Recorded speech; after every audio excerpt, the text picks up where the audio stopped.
Magaalada Ankara ee caasimadda dalka Turkiga waxaa maanta lagu qabtay wiil Soomaali ah oo iska dhigayay gabar kaasoo doonayay inuu ka dhoofo garoonka Ankara isagoo ku wajahnaa dalka Ingiriiska. Wiilkan oo 21 jir ah ayaa magaciisa waxaa lagu sheegay Ibrahim Bashir. Wiilkan ayaa waxa uu ka tegay magaalada Gaalkacyo oo uu ka soo jeedo waliba qaybta Puntland ayuu ka tegay sida ay wararka sheegayaan. Wiilkan waxa uu Turkiga gaaray 6 bil ka hor halkaas oo uu u tagay arrimo uu ku sheegay in ay qaadi doonto gabar saaxiibadii ah. Laakiin warar soo baxaya ayaa waxay leeyihiin gabadha qaadi rabtay waa gabar walaashiisa waana gabadha uu watayba baasaboorkeeda oo uu ku baxayay isagoo u socday halkaasi Ingiriiska waxa uuna doonayay inuu kaga dego magaalada London ee caasimadda Ingiriiska.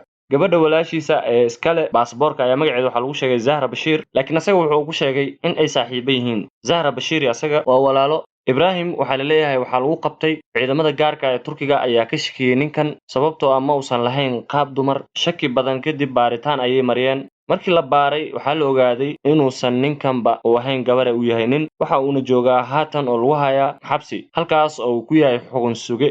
Ibrahim waxa uu marsaday wax walba oo ay gabar marsanaysay waxa isku diyaariyay sidii qaab dumar oo kaleeto waxa uu isu yeelay suuradda dumarka oo kaleeto. Macnaha suuradda dumarka waxa uu la jeedaa wuxuu iska dhigay sidii gabadhii oo kale ayuu labistay indhakuul iyo wax walba oo gabar ay xiranaysay dharkeedii wixii oo dhan buu xirtay.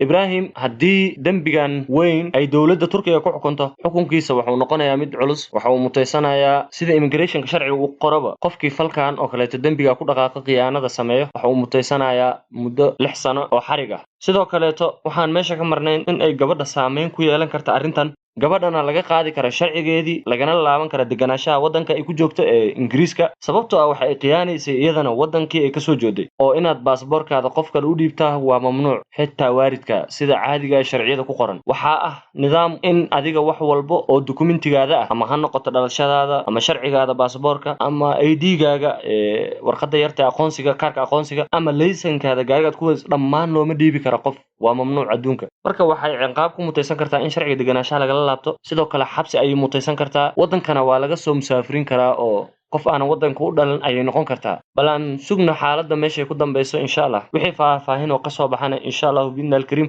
halkan xogaha media ayaad kala socon doontaa Ilaahay hadduu idmo.